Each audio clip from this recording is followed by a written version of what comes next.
అందిస్తారు. శ్రద్ధగా ఉన్నాం. ఇవి అటు ఇటు ఆ పక్క ఈ పక్క అయిపోయారు.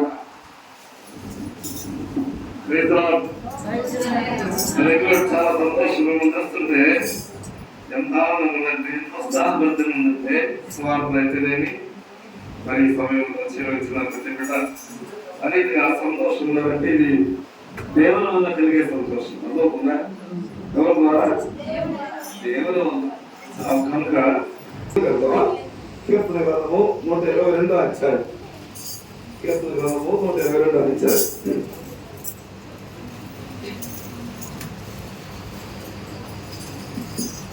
122 అధ్యాయము 6-7 వచనాలు అందరం కలిసి చదువుకుందాం. కీర్తనలు 122, 6-7 వచనాలు అందరం కలిసి చదువుకుందాం. ప్రార్థన చేయండి. కృష్ణేమా నిన్ను ప్రేమించిన వారు నీ ప్రాకారంలో నెమ్మది కలుగును, నీ నగరంలో క్షేమం కనుక. ప్రార్థన చేసుకుందాం. ప్రస్తుతమైన దేవా, మీరే వారి తమిళ నడిపిస్తూ వచ్చిన విధానం పెట్టుకోవాలి. ఉన్నవారి ప్రభావ రక్షణ సువార్తను హృదయ బలపరచు. జరుగుతున్న ప్రతి ఒక్కరు జ్ఞాపకం చేసుకుని దీవించారు.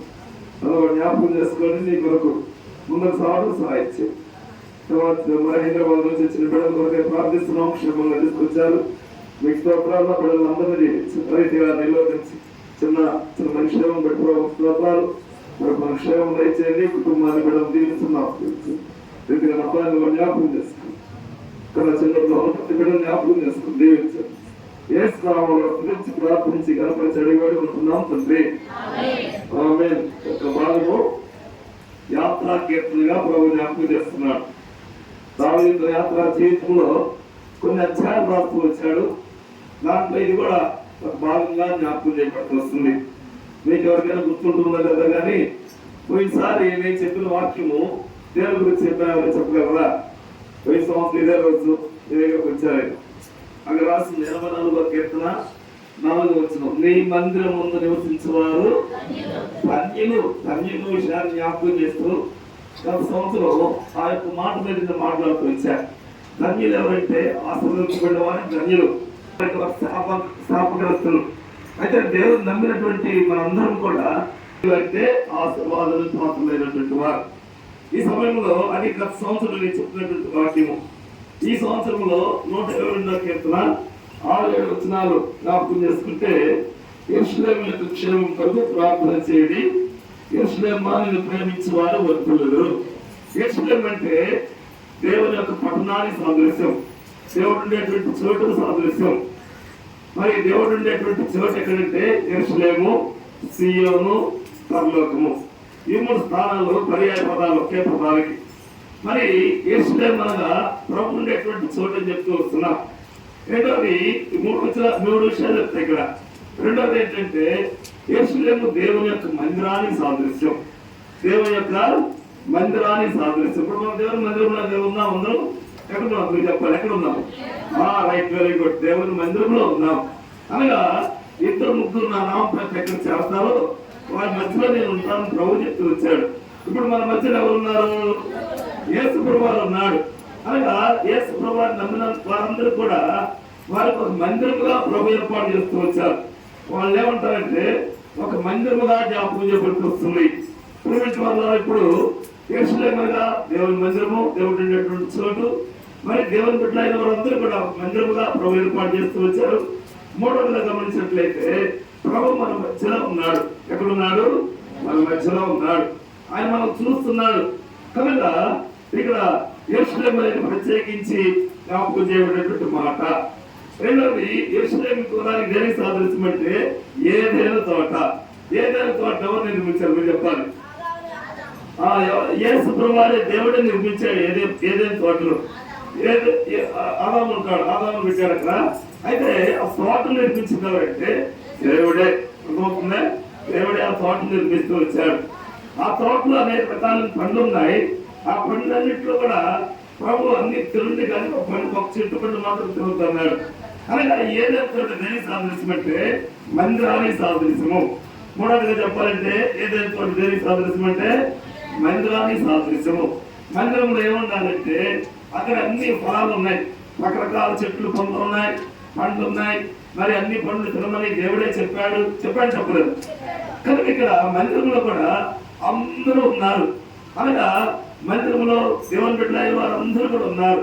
వారందరూ కూడా ఎవరు సాదృశ్యమంటే ఆత్మీయమైన ఫలాలు అని రాస్తుంది. ఆత్మీయ ఫలాలు ప్రేమ, సంతోషము, సమాధానము, దీర్ఘశాంతము, దయాళత్వము, మంచితనము, ఆశానిగ్రహం. ఇది గలతీ పత్రికలో రాస్తూ వస్తున్నాడు. అలాగే ఏదైనా తోటలో అన్ని రకాలైన ఫలాలు ఎట్లా వస్తున్నాయో ఆ రీతిగా మనం కూడా దేవుని మందిరంలో సంతోషంతో ఉండాలి, ఒకరొకరు ప్రేమించేటువంటి అనుభవం ఉండాలి. అనుభవం ఎవరి మీద మనం ఎందుకు చెప్తూ వస్తున్నామంటే ప్రభు ఉండేటువంటి చోటు ఇది. ఎవరు ఉండేటువంటి చోటు? ప్రభు ఉంటూ వస్తున్నారు ఇక్కడ. కాబట్టి ఈ ప్రభు ఉండేటువంటి చోటులో మనకేముండాలంటే ప్రేమ, సంతోషము, సమాధానము, దీర్ఘశాంతము, దయాళత్వము, మంచితనము, విశ్వాసము, సాత్వికము, ఆశానిగ్రహం. చూసేంత మంచి దేవుడు చెప్తూ వస్తున్నాడు. కాబట్టి మందిరంలో ఉండాలి. ఇది కూడా మందిరంలో ఉంటే ఎక్కడ ఉన్నట్టు? మన హృదయంలో కూడా ఉన్నట్టే. అర్థమవుతుందా? మన హృదయంలో కూడా ఆ యొక్క ఆత్మ ఫలాలు ఉన్నాయనే విషయాలు మనం జ్ఞాపకం చేసుకోవాలి. దీనికి సాదృశ్యంగా నేను ఒక మాట చెప్తా వచ్చింది. 26వ కీర్తన గ్రంథము 26వ అధ్యాయం. కీర్తన గ్రంథము 26వ అధ్యాయము 8వ వచనం తీసుకుని చదవండి. కీర్తనలో 26.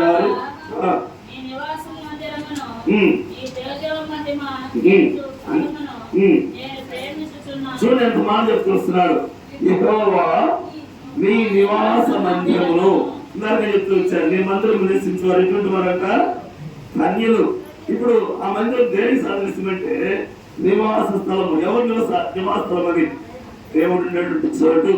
రెండోదిగా దేవుని బిడ్డలు ఉండేటువంటి చోటు. మనందరూ కూడా దేవుని బిడ్డలు మా కాదు. కాబట్టి నివాస స్థలం ఎట్లా ఉండాలంటే తేజో మహిమ నిలిచే స్థలము.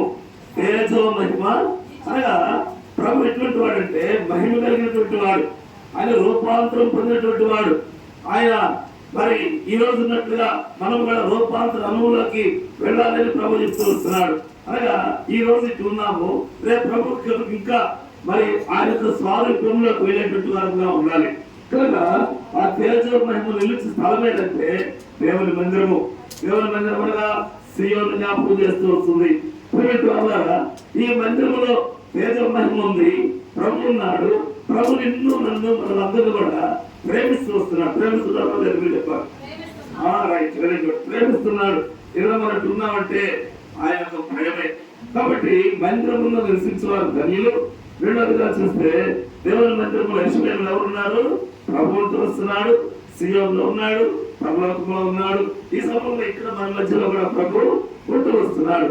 కాబట్టి మన పాదములు ఎక్కడ పెట్టాలంటే 102వ కీర్తన 2వ వచనంలో చెప్తూ వస్తున్నాడు. యెరూషలేమా మా పాదములు యెరూషలేమా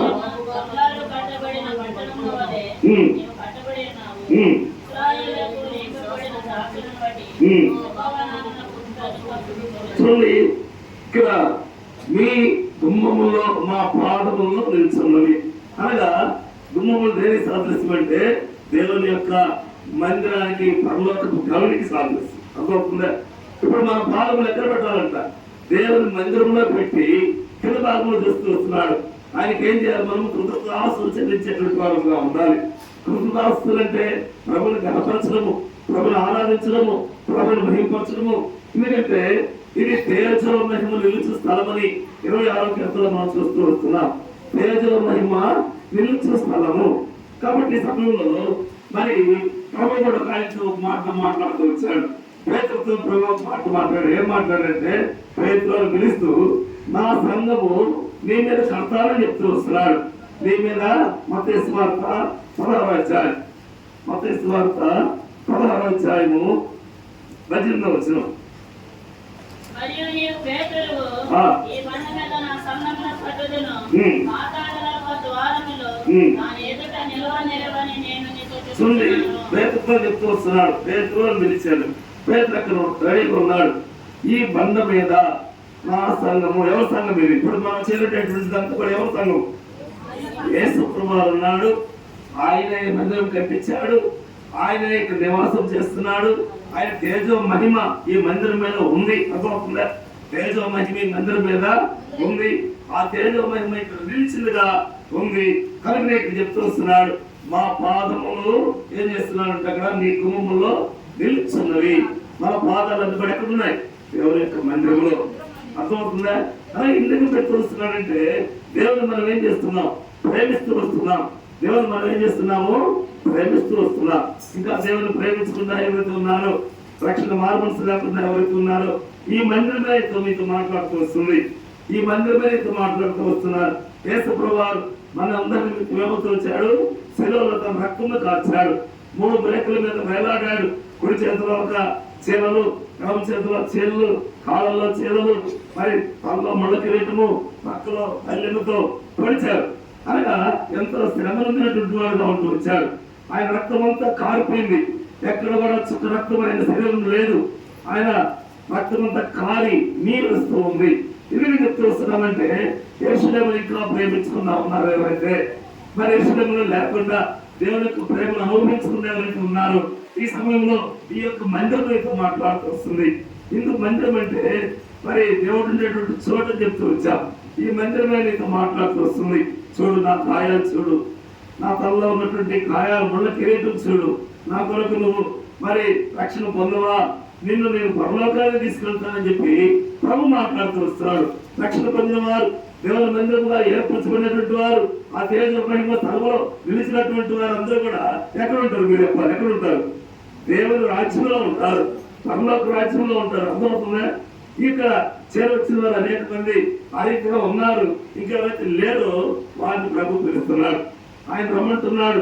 ఆయన చేతులు చూపిస్తున్నాడు, ఆయన గాయాలు చూపిస్తున్నాడు, ఆయన ముండ కిరీటం చూపిస్తున్నాడు. రక్షణ పొందు, మారుమనసు పొందు, నా వైపు చదువుగా చెప్పాడు 34వ కీర్తనలో. మరి వారు ఆయన తట్టు చూడగా వారికి వెలుగు కలిగిందని చెప్తూ వస్తున్నాడు. అనగా చీకటి తగిలినటువంటి హృదయంలోకి మరి ఆయన వైపు చూసినప్పుడు మరి మన హృదయంలోకి ఏమొస్తుంది? రైట్, వెరీ గుడ్, వెలుగు వస్తుంది. వెలుగు ఎవరంటే యేసు ప్రభువారే. యోహాను సువార్త 1వ అధ్యాయం చెప్తూ వస్తున్నాడు, నేను లోకములకు వెలుగైనాను, ఆ వెలుగులో జీవం ఉంది, అది ఎల్లప్పుడూ మరి వెలిగేటువంటి అనుభవంలో ఉంటూ వస్తుంది. మరి అది నిత్యము జీవించేటువంటి వెలుగు. అనగా దానికి మరణం లేదు.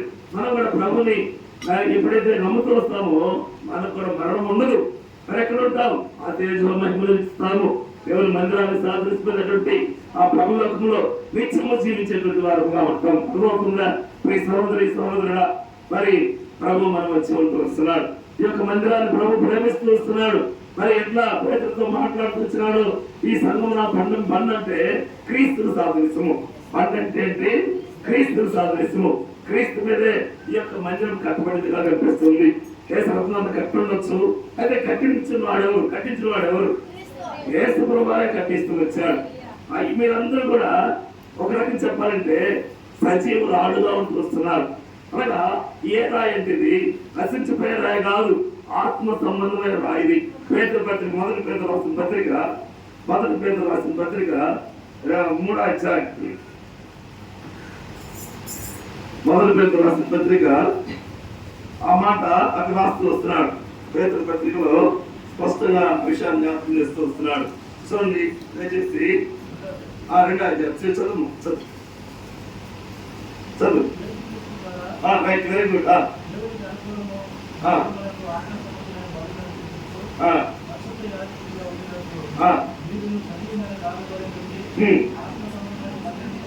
ఏ మందిరం అంటే ఏ మందిరం మీరు చెప్పాలి?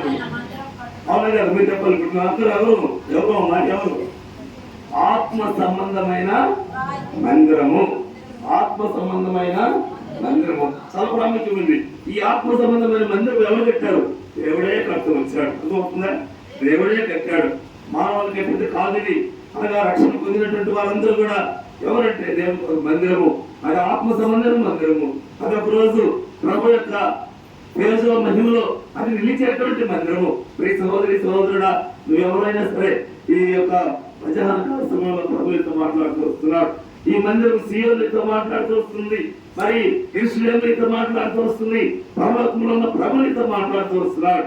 కాబట్టి రక్షణ పొందిన వారు 2వ భాగంలోకి వెళ్తే ఆయన మందిరముగా కట్టబడేవారు.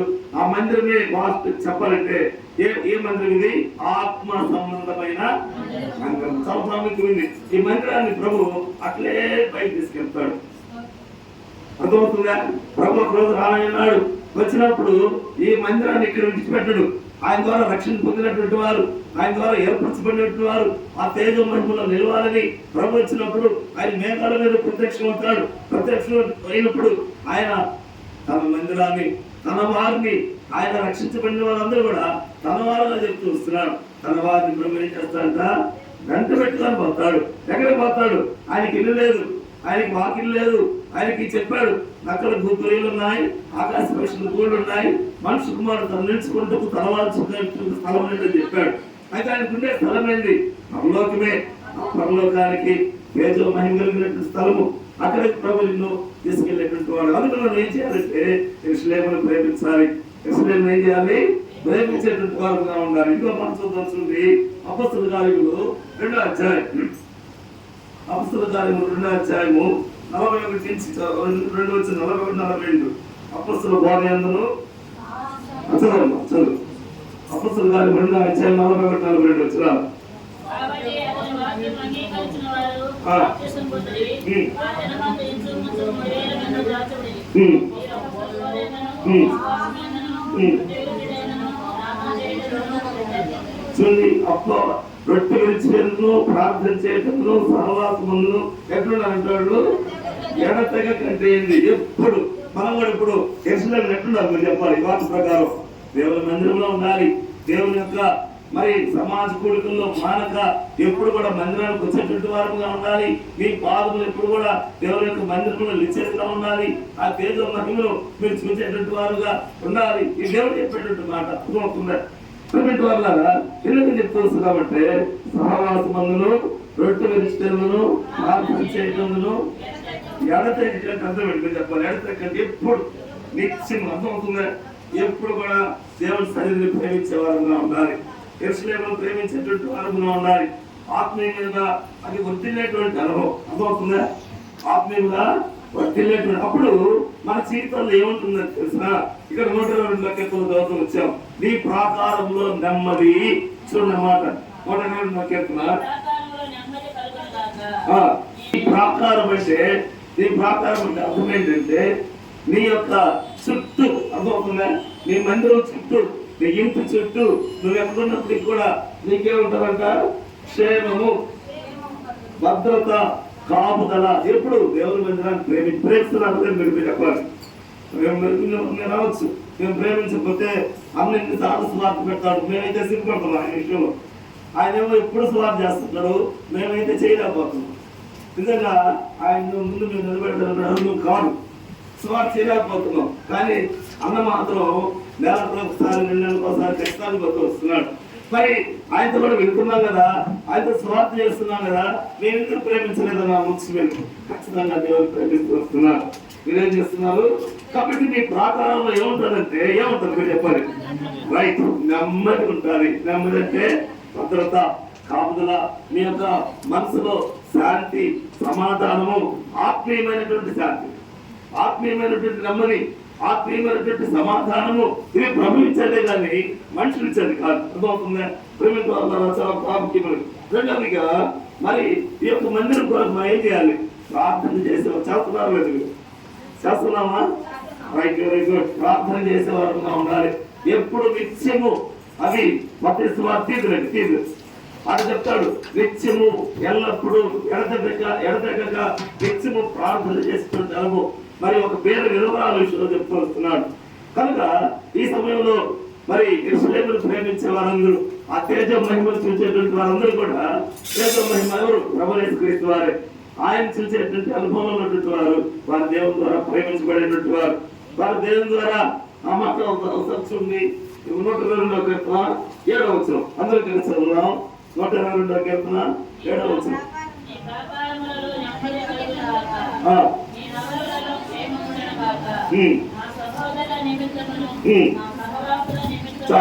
నీ ప్రాకారం అంటే నీ సరిహద్దులు, మందిరపు సరిహద్దు, నీ యొక్క సరిహద్దు, నీ ఇంటి దగ్గర నువ్వు ఉండేటువంటి ప్రతి చోటులో కూడా నీకేముంటుంది? అక్కడ నెమ్మది. ఈ నెమ్మది ఇచ్చేది ఎవరు? నేను కాదు. ఎవరు ఇస్తాడు నెమ్మది? దేవుడే. రైట్, దేవుడే ఇస్తాడు. కావాలంటే మీకు చెప్పాలి. కాబట్టి మనం ఏం చేయాలి? యెరూషలేమును కూడా మనం ఏం చేయాలి? ప్రేమించాలి. యెరూషలేమును ఎందుకు ప్రేమించాలి? యెరూషలేములో ఎవరున్నారు? మీరు చెప్పాలి, ఎవరున్నారు యెరూషలేములో? దేవుడే ఉన్నాడు, యేసు ప్రభువు ఉన్నాడు. యెరూషలేము సాదృశ్యమైనటువంటి సంఘము. మీరు అందరూ కూడా యెరూషలేము సాదృశ్యమైన సంఘము.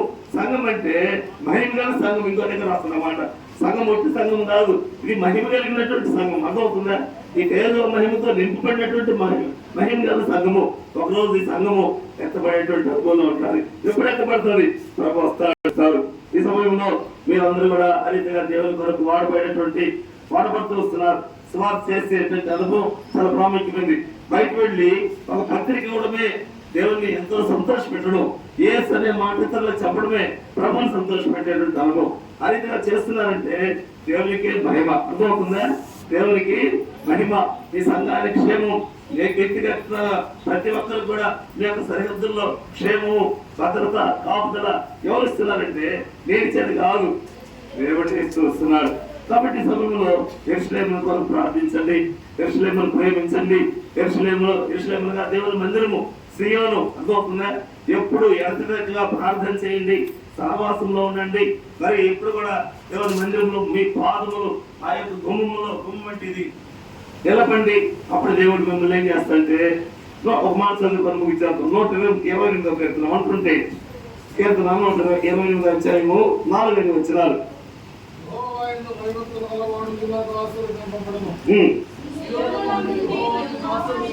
చాలు. సియోనులో యెహోవా నిన్ను ఏం చేస్తాడు? మీరు చెప్పాలి. ఇప్పుడు ఎక్కడి నుంచి? సియోను నుంచి, యెరూషలేము నుంచి, పరలోకం నుంచి. కవిని ఆయన ఎంత చక్కటి అనుభవం. కాబట్టి మనం దేవుని ప్రేమించే వారంగా ఉండాలి. దేవుని కొరకు వాడబడినటువంటి అర్హమైన పాత్రలు 3-4 రకాల పాత్రలు ఇప్పుడు వారి గురించి చెప్పడం. ఎందుకంటే మరి ఆ రీతిగా ప్రభు ఎందుకు ప్రేమించి ఆశీర్వదించి మిమ్మల్ని నడిపించదు గాక, మీ సేవకుని ఆ రీతిగానే నడిపించదు గాక. మరి ఆనందిస్తాం.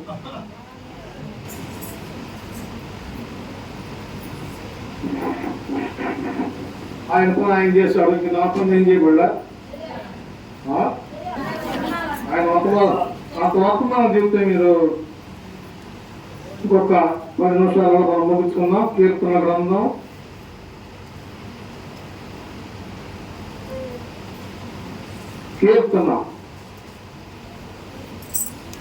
132.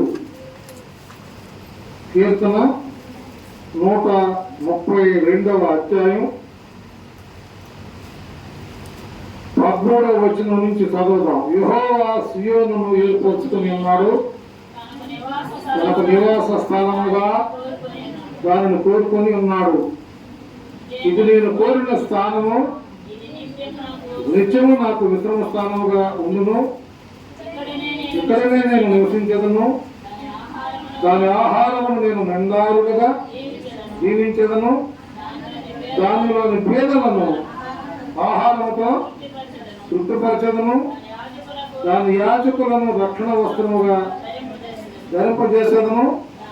దానిలోని భక్తులు బిగ్గరగా ఆనందగానము.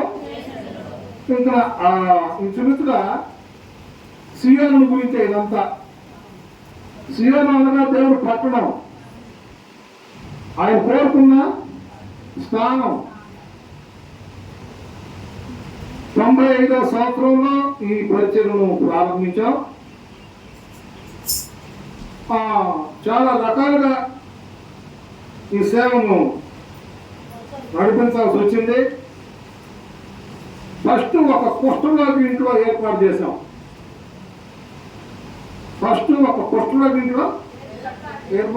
మాకెక్కడ స్థలం దొరకలా. మేమా దాన్ని ఏం చెప్పాలో నాకైతే అర్థం కాదు. దాన్ని ఏ విధంగా చెప్పాలో కూడా నాకు అర్థం కావడం లేదు. మేము ఎంతో నమ్మకంగా ఉండేటువంటి పరిస్థితుల నుంచి కొన్ని ఇబ్బందుల్లో అక్కడ రావాల్సి వచ్చింది. అదంతా చెప్పాలంటే చెబుతారు మా కొద్దిగా. సరే పక్కకు వచ్చేసాను. ఏం చేస్తాం ప్రభువా? నేనైతే ఇదో నిలబడ్డ వాళ్ళ నాయనే నన్ను ప్రభువులో నడిపించాడు. ఈయన మా చిన్న ఆయన కొడుకు, ఈయన మా సొంత చిన్న ఆయన కొడుకు ఆయన. కాబట్టి నేను చిన్నప్పటి నుంచి కూడా పుట్టింది లగాయకు 10వ తరగతి పాస్ అయ్యేదాకా కూడా నేను మందిరంలోనే. ఆ పుట్టిన ప్రేమ కలిగిన వాళ్ళ సేవకులు, వాళ్ళ పర్యవేక్షణలో నేను వాళ్ళ కాళ్ళు తీసుకోవడం, వాళ్ళ ఈపులు గీయడం, వాళ్ళ సర్పేయడం, ఆ కోటాలంటే పనులు చేయడం, బాప్తీసాలంటే ట్యాంకులు నీళ్లు వేయడం, వచ్చిన వాళ్ళందరికీ ఏం పని చెప్పిన ఆ పని చేయడం. ఆ విధంగా మనలో పెరిగి 10th క్లాస్ పాస్ అయిన తర్వాత సైతానం కట్టేశాడు. సైతానం కట్టేశాడు. నా ఇష్టానుసారంగా నేను పెళ్లి చేసుకోవడం, పెద్దల నిర్ణయం లేకుండానే బిడ్డలు కలగడం, తర్వాత ఘోరమైనటువంటి పరిస్థితులు కలగడం, నేను భరించలేనంత కష్టం అన్నదికి అవన్నీ ఇప్పుడు నేను ఎగమర్చి మీకు చెప్పలేను. దయతో క్షమించండి, అర్థం చేసుకోండి. నేను సహించనవగానంత భారం నా మీద పడడం, దాంట్లో నుంచి నేను బయటికి రాలేకపోవడం ఇవన్నీ జరిగాయి. అయితే ఆ సమయంలో నన్ను ఎవరు ఆదరించడం, ఆ సమయంలో నన్ను ఎవరు అయితే ఆశ్చర్యాలు చేసే దేవుడు యేసుబాబు. నేను ఆదివారం కూడా మనం ఆ వర్తమానం చెప్తున్నాం. ఆయన పేరు ఆశ్చర్యకరుడు.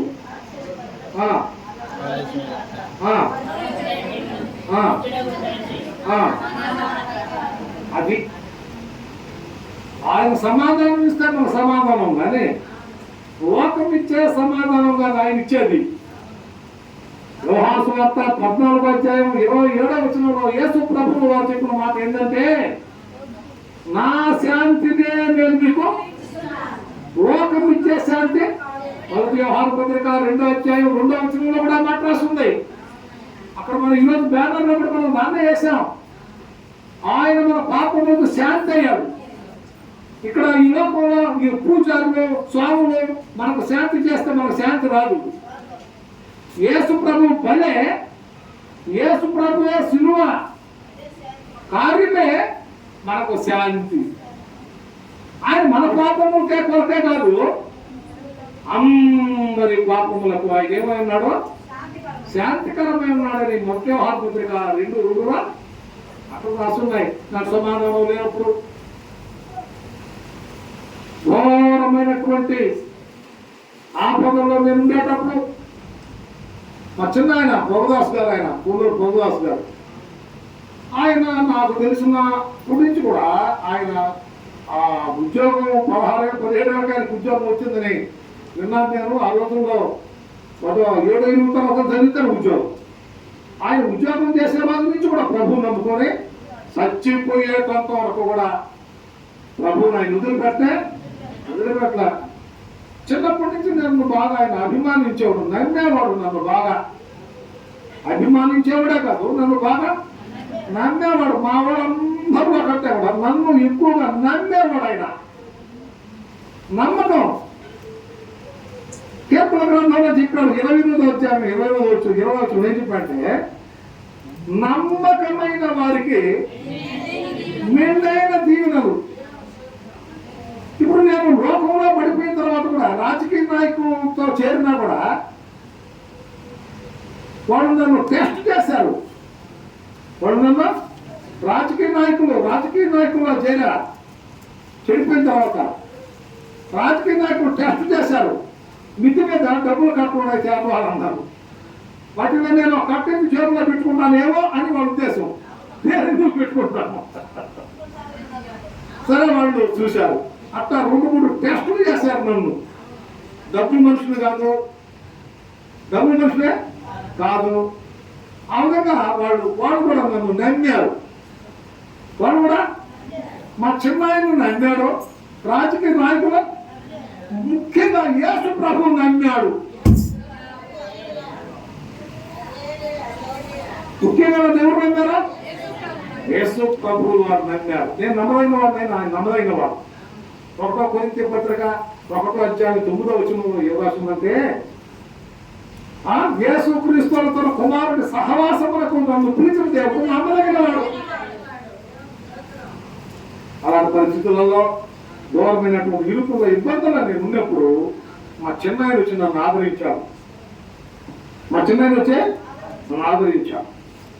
ఎందుకంటే నన్ను నమ్మాడు, నేనంటే అభిమానం, నమ్మకమైన వాడు. కాబట్టి మనం ఏం సంపాదించుకోవాలంటే ఈ లోకంలో నమ్మకం. ఏం సంపాదించుకోవాలి? మన ప్రభు ఆయన నమ్ముకున్నాం, మనం నమ్మదగిన వాళ్ళంగా ఉండాలి. ఆ విధంగా నన్ను ఆయన ప్రభువులు నడిపించాడు. సరే, కొన్ని సందర్భాలను బట్టి పక్కకు వచ్చాం. ఇంకొక గుడికి పోతే ఆడ కూడా గొడవలే, ఇంకో గుడికి పోతే ఆడ కూడా గొడవలే. సరే ప్రభు ప్రార్థన చేసినప్పుడు అయ్యా నువ్వు ఇక్కడ ఉండలేవు అని చెప్పాడు. అక్కడ కూడా కొన్ని పరిస్థితులు వచ్చి మేము పక్కకు వచ్చాను. ఎప్పుడు పత్రిక 7:26లో ఏం రాస్తుందంటే, ఏం రాస్తుంది మీరు చెప్పండి?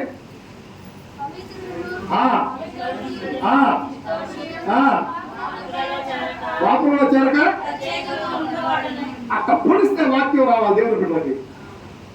మాకు ఒక అయ్యారు ఉండేవాడు, పొట్ట పొడిచిన అక్షరం రాదు ఎడిగనేవాడు. పొట్ట పొడిచిన దేవుని బిడ్డలకి అక్కడికే రావాలా వాక్యము ఎవరికి వచ్చనో దేవుని స్తోత్రం. కాబట్టి నేను వాక్యం దేవుడు నాకు నేర్పించా. కనుక అట్లా కొన్ని పరిస్థితుల్లో నుంచి బయటకు వచ్చాం. పరిస్థితులు దుర్మార్గం ఉన్నాయి. నేనైతే ప్రభు నమ్ముకున్నా. ఎట్లా నమ్ముకున్నానంటే పూర్తిగా నమ్ముకున్నా. ఎట్లా నమ్ముకున్నాను? పూర్తిగా నమ్ముకున్నా. దాంట్లో ఏం తేడా లేదు. సరే, ఏం చేయాలో అర్థం కాదా? దేవుని బిడ్డలా వాళ్ళని నమ్మితే వాళ్ళ నమ్మకం కనబడాల. నాకు దేవుడు ఎవరంటే వీళ్ళే. ఆ రోజుల్లో నాకు దేవుడు ఎవరంటే పూర్తిగా నమ్మేది. వాళ్ళని పూర్తిగా ముంచేశారు వాళ్ళు.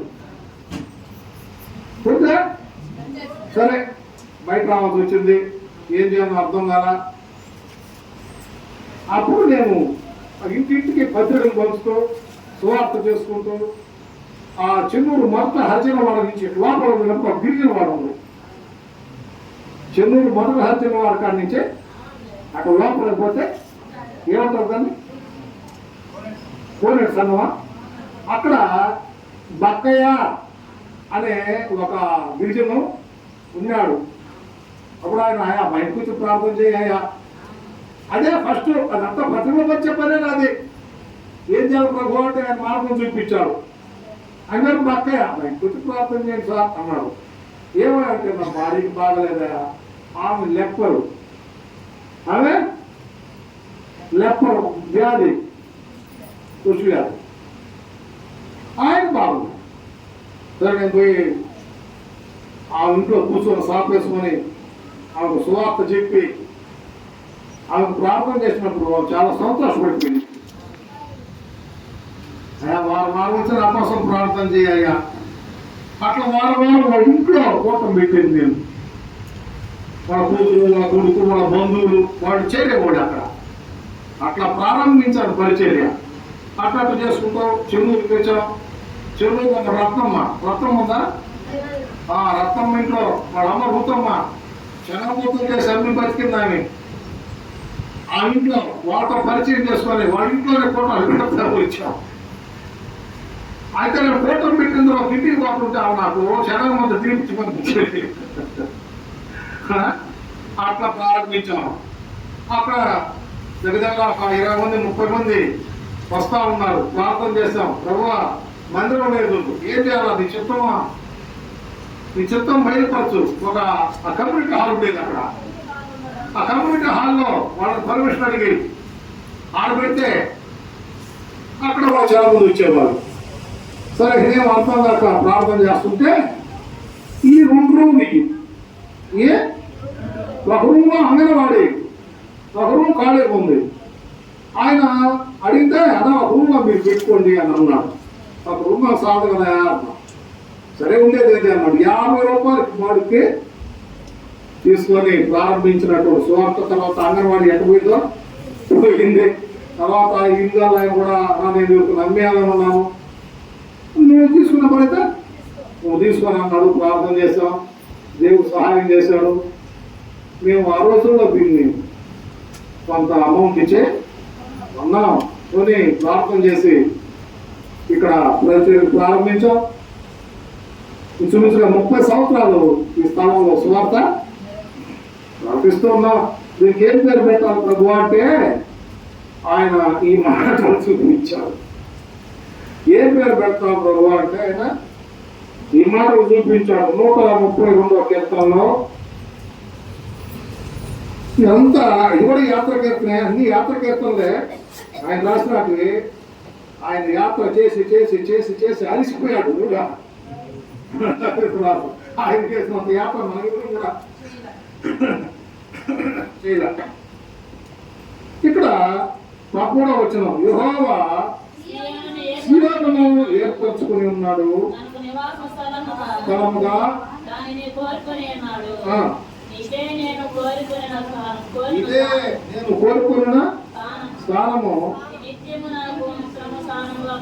ఇది నిత్యము నాకు విశ్రమ, ఇది నిత్యము నాకు విశ్రమ స్థానం. విశ్రమ స్థానం అంటే ఏంటి? ఇక్కడ రెస్ట్ తీసుకునే దానికి నేను ఇప్పుడు ఉంటాను. విశ్రమ స్థానము ఉండను, ఇక్కడనే నేను దాని ఆహారమును రెండారులుగా జీవించదును, దానిలోని పేదలను తృప్తిపరచదును. కాబట్టి ఇలాంటి విషయాలు, దానిలో పేదలను, దానిలో పేదలను నాకేం అర్థం కాలే. ఏం ప్రభు అంటే ఇక్కడ ఒక్కడ కూడా ఉద్యోగం చేసేవాడు ఇప్పుడు ఈ మందిరంలో లేడు. ఉన్నారా? ఇప్పుడు ఉన్నారా? పని ఈ 30 ఏళ్ళ కూడా దానిలోని పేదలను, నాకు పేదలంటే ఉద్యోగం కలవడానికి కాదు దీని అర్థం. ఇక్కడ ఏమండి, ఈరోజు మనం సువార్త ఎవరికి ప్రకటించాము? పేదలకి.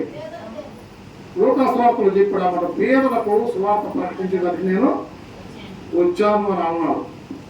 కాబట్టి ఇప్పుడు మనం పేదలం కాదు, ప్రభువు నమ్మకం దాకా తమ్ముడు చెప్పినట్టు మనం ధన్యులు. యేసు లేనప్పుడు పేదలం, ఇప్పుడు మనం ఎవరే? ధన్యులం. కనుక ఈ మాటలతో ప్రభు నన్ను బలపరిచినప్పుడు కొంతమంది ప్రార్థన చేసి దీనికి సియోను ప్రార్థనా మందిరం అని నామకరణం చేశారు. ఆ రోజు నుంచి ప్రతి గ్రామంలో తిరుగుతున్నాం. ఎన్నో గ్రామాలు ప్రభు చిత్తంలో తిరిగాం. ఒక ఊరని లేదు, ఒక సముద్రం అని లేదు, ఒక అడిగి అని లేదు. ఏమంటే ఆ విధంగా ఈరోజు వరకు కూడా మీ అందరికి సహకారంతో సువార్తలు పోతానే ఉన్నాం. యేసు ప్రభు వచ్చింది ఎందుకు అడిగితే నేను సువార్త ప్రకటించేదానికే కదా వచ్చాను అన్నాడు. కాబట్టి ప్రభువు మనకిచ్చిన ఆజ్ఞ ఏంటంటే మీరు వెళ్ళి అనేకులను నాకు శిష్యులుగా చేయండి, తండ్రి కుమార పరిశుద్ధాత్మలో బాప్తిసాలు ఇవ్వండి, నేను మీకు ఏమేం చెప్పాను వాళ్ళకి చెప్పండి. ఆ విధంగా మీరు ఉండగలిగితే యుగ సమాప్తి యొక్క సదాకాలం నేను మీకు తోడుగా ఉంటా అన్నాడా? మార్పు సువార్త 16:15 మీరు సర్వ సృష్టించుకోండి, సువార్తను ప్రకటించండి. ఆ వ్యాపారాన్ని పిలిస్తే వాళ్ళు ఏమంటారంటే నువ్వు లాంగ్ చేస్తావా? సువార్తకి ఏడాస్తామా? చెన్నూరు నుంచి బయలుదేరి పొదలకూరు, రూటుకూరు, కలిశాడు, తిరిగి వేదాయ పాలెం, ఎన్నడా శలం, గూడూరు, చెన్నూరు అంటే రౌండే కదా. వాళ్ళు ఈ రోజు వరకు కూడా సహకరించారు. స్తోత్రం. కాబట్టి శ్రీరాములో నుంచి 134వ కీర్తన 3వ వచనం, భూమి ఆకాశములను సృజించిన యెహోవా సియోనులో నుండి ఏం సృజించాడు? అదే సంగతి. భూమి ఆకాశములు సృజించింది లోక దేవతలు కాదు. భూమి ఆకాశములు సృజించింది యెహోవా. ఆయన నమ్ముకున్నవాడని ఆయన ఎక్కడి నుంచి దీవిస్తాడంటే సియోనులో నుంచి దీవిస్తాడు. కాబట్టి 30 సంవత్సరాలు మనం ఈ పరిచయం పూర్తి చేసుకున్నాం. దేవునికి స్తుతులు అర్పిస్తాం. మోకరించండి. ఇక్కడ 3 స్తుతిస్తారు. ఆ ముగ్గురు పేర్లు నేను చెప్తాను. అది అయిపోయిన తర్వాత మనం ప్రార్థన చేసి ఈ కూటాన్ని ముగించుకుందాం. దయచేసి మోకరించి కళ్ళు మూసుకోండి. 9, 10, 11 వచనాలలో ఏం రాస్తుందంటే ప్రతి మోకాలు ఆ యేసు ప్రభు నామంలో వంగాల, తప్పదు. ప్రతి నాలుక యేసే దేవుడని ఒప్పుకోవాలా. ఎందుకంటే అన్ని నామములకు పై నామాన్ని దేవుడు ఆయనకి అనుగ్రహించారు. అన్ని నామములకు పైనామం అంటే మనం నమ్ముకోవాల్సింది విక్రపాలనం కాదు, యేసురత్నం కాదు, ముఖ్యమంత్రిని కాదు, ప్రధానమంత్రిని కాదు, రాష్ట్రపతిని అంతకంటే కాదు, అమెరికా ప్రెసిడెంట్ ట్రంప్ కాదు, వాళ్ళ తాతలు కాదు. అన్ని నామములకు పైనామం కలిగినటువంటి యేసు ప్రభు బిడ్డలుగా యేసు ప్రభు మనం చేసేటప్పుడు మనం ధన్యులుగా ధన్యులు మనమా చెప్పండి. మనమా అన్ని ఎవరు కావాల్సిన అవసరం లేదే, అసలు అవసరం లేదు. అన్ని నామములకు 95వ కీర్తన 96వ కీర్తన 97వ కీర్తన మనం పోతే దేవతలకు పైన మహాత్మ్యము గల మహారాజు యేసు ప్రభు. అవునా? ఫిలిప్పు పట్టుడు అలా చెప్పాడు, ఆయన అధికముగా హెచ్చించబడ్డాడు. ఎందుకని మన కోసం సర్వలోక రక్షణ కోసమైనా ఇంకా పాటపడాడు. ఏం పడారు? సర్వలోక రక్షణ కోసం మనమే ఆ గొప్ప దేవుడు బిడ్డలన్నా ఆయన మనం చేసుకున్నాడు. ఈ చిన్న గ్రామంలో, ఈ గ్రామం ద్వారా సువార్త అనేక గ్రామాలకు వెల్లడవుతుంది. 30 ఏళ్ళు మనం కాచి కాపాడినటువంటి యేసు ప్రభుని మనం ఉదయమాన స్తుతిస్తాం. అయితే మేము స్తుతించబడినప్పుడు నాకు ఛాన్స్ వచ్చింది లేదో కాంటలాగా బాగండి అమ్మా, అర్థమవుతుందా? ఏది నేను చెప్తుందా? మనకు వచ్చింది అవకాశం అని చెప్పిన ఒక గంట లాగితే 2 అయిపోద్ది గంట, అన్నాలు తినే 3 అయిపోద్ది. ఇబ్బంది లేదు. 5 నిమిషాలు అంటే 300 సెకండ్లు వస్తాయి. 300 మాటలతో నువ్వు స్థుతించవచ్చు. అనవసరంగా మాట్లాడద్దు. 30 ఏళ్ళుగా మమ్మల్ని నువ్వు కాపాడావు, రక్షించావు, అన్యులుగా ఉన్న ధనులుగా చేశావు, సీయోను మందిరాన్ని ఇచ్చావు. ఈ మందిరం ద్వారా అనేక ప్రాంతాలు సువార్తను పాల్పొందేటట్టు చేసావు ప్రభు. స్తోత్రం. ప్రతి కీడు నుంచి దూరపరిచావని ఒక ముగ్గురు కరుణమ్మ గారు, తర్వాత ఇస్సాకు గారు, తర్వాత కృపమ్మ గారు కానీ ప్రారంభించండి.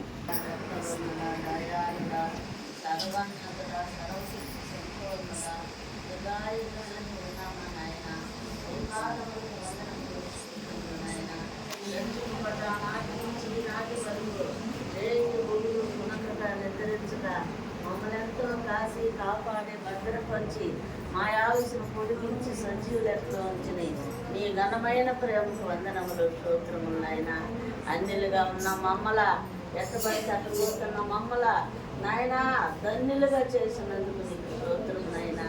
దేవా, మేము మా కొరకు మా పాపాలు మా శాపాల నిమిత్తము మేము నచ్చించి పుచ్చించిపోవటం నీకు ఇష్టం లేక మా కొరకు నీ ప్రాణం క్రయదానంగా సమర్పించి పాప భారం మోసుకుంటున్న ఓ సమస్త జనులారా, నా వద్దకు రాండి, మీకు విశ్రాంతిని ఇస్తానని ఇంత గొప్ప విశ్రాంతిని నాయన మాకు ఇచ్చిన దేవా నీకు వందనములు, స్తోత్రములు నాయన. మేము ఎన్నో తిప్పులు పడతా, ఎన్నో పెళ్ళాట్లు పడతా, మందిరాలు లేక చెట్ల కింద పుట్ల కింద ఇళ్లల్లో కమిటీ హాళ్ళల్లో నాయన మేము గందరగోళంగా నాయన దేవా మేము చిందరబందరగా ఉన్న మా జీవితాలు నాయన, వాన్లల్లో తడిచిపోతున్న మా జీవితాలు నాయన, చల్లు పడతా ఉన్న వరండాలలో ఉన్న మా జీవితాలు. అలాంటి జీవితాలలో నాయన దేవా నీ వాక్యం చెప్పుకుంటూ నాయన దేవా నాయన ఆ విధంగా మేము ఎంతో రుచిస్తున్నప్పుడు ప్రభు దేవా మమ్మల్ని నాయన మా స్థితి గమనించి లోకంలో ఎవడు మమ్మల్ని గమనించలేదు నాయన దేవా. మా స్థితిగతులు పెరిగి నాయన ఇంత గొప్ప సీయోను మా ప్రార్థనా మందిరాన్ని నువ్వు మాకు ప్రసాదించినందుకు స్తోత్రం నాయన. మా దరిద్రత నుంచి విడిపించినందుకు దేవా. యేసయ్య దేవా నాయన మేము తిన్నంత ఆహారం నాయన నువ్వు సమృద్ధిగా నాయన ఏ నాటిగా నాటికి దినము నాయన దేవా నీ వాక్యం ద్వారా మాతో మాట్లాడుతున్నందుకే నీకు వందనములు స్తోత్రము నాయన. ఇప్పుడు కూడా నీ బిడ్డల ద్వారా నాయన బలమైన వాక్యాలతో మమ్మల్ని మాతో మాట్లాడి మా హృదయాలు కదిలించి స్థిరపరిచిన దేవా నీకు వందనాలు స్తోత్రాలు నాయన. ఈ సియోను ప్రార్థనా మందిరం గత 30 సంవత్సరముల నుంచి తండ్రి దేవా నాయనా నువ్వు ఏ కొత్త లేకుండా ఏ ఇరుకులు ఇబ్బందులు లేకుండా జరిపించినందుకు కూడా నీకు స్తోత్రము నాయన. అంతేగాని ఆయన ఆ ఒక భాషణతో నువ్వు మాట్లాడినాయన ఆయన హృదయం కదిలించు, ఆయనకు మంచి మనసి మంచి జ్ఞానం ఆత్మీయులతో అభిషేకించమన్నప్పుడయ్యా దేవా నా ప్రార్థన ఆలకించి నాయన వర్షాన్ని గద్దించి మంచి వాతావరణం నాయన దేవా మాకు ఒక పెద్దగా ఒక నాయకుడుగా ఒక దేవుని బిడ్డగా నాయన ఒక దైవజనుడుగా నువ్వు మాకు అనుగ్రహించినందుకు కూడా నీకు స్తోత్రం నాయన. దేవా యేసయ్య పరిశుద్ధుడా శ్రేష్టమైన దేవా నీకు వందనాలు స్తోత్రాలు. ఇదంతా మా బాగుబలం కాదు నాయన, నీ కృప నీ దయ నీ ప్రేమ నాయన మాటలు చూపినందుకై నీ కోట్లాలు చెల్లిస్తూ మా పట్ల చూపే ప్రేమ మా పట్ల చేసే మేలులు నీ శిలువ దృశ్యానికి నీ నా జీవితం అంతా కొని ఆడినా మీరు రుణము తీర్చలేని దానిగా నువ్వు ఇచ్చిన రట్లు శాతపట్టుకొని నా హృదయపూర్వకముగా నా స్తుతి ఆరాధన నేను సమర్పిస్తున్నాను తండ్రి. ఇంత గొప్ప మేలును అనుగ్రహించే దేవునికి స్తోత్రాలైనా ఆశ్చర్యకరుడు ఆలోచనకర్త నిత్యుడు దేవుడు బలవంతుడైన దేవా నీకే కృతజ్ఞత స్తోత్రములయ్యా. నీ యందున్న వారు ధన్యులు ప్రభా దేవా నీకే స్తోత్రాలు ధన్యతలు నాయన.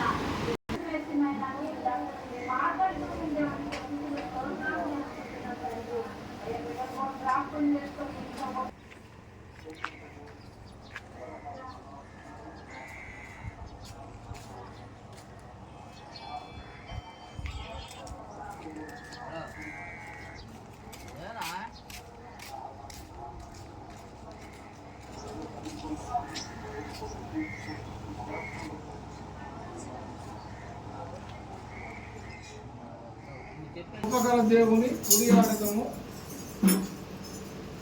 అనే పాట పాడి మనం ప్రభువుని స్తుతించి ముగించుకుందాం. కృపగల దేవుని కొనియాడెదము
పరిశుద్ధులైన ప్రేమ కలిగినటువంటి మా తండ్రి, మీ పాదాలకు వందనాలు, స్తుతులు, స్తోత్రాలు చెల్లిస్తున్నాం.